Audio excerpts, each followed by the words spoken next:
Vanoggend gaan dit oor die lig vir die liggaam.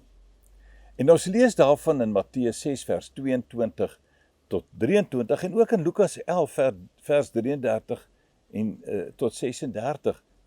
Die Here Jesus sê die lamp van die liggaam is die oog. As jou oog goed is, sal jou hele liggaam lig hê. Maar as jou oog sleg is, sal jou hele liggaam sonder lig wees. As die lig in jou donker is, hoe donker moet dit dan nie wees nie?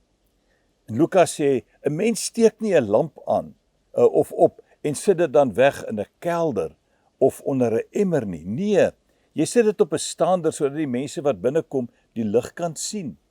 Die lamp van jou liggaam is die oog.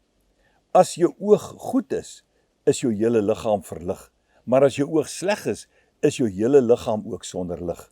Pas dus op dat die lig in jou nie donker is nie. As jou hele liggaam verlig is en nie 'n enkele donker plekkie het nie, sal dit heeltemal verlig wees soos wanneer 'n lamp jou met sy skynsel verlig. Baie interessant.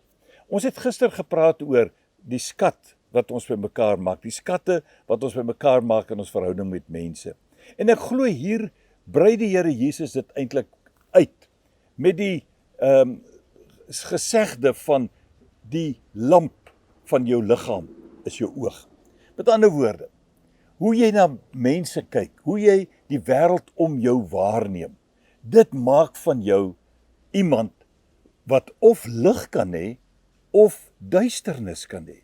Met ander woorde, jy kan bepaal hoe dit met jou gaan deur reg te kyk, deur op die regte manier na mense om jou te kyk en hulle dan natuurlik ook so te waardeer.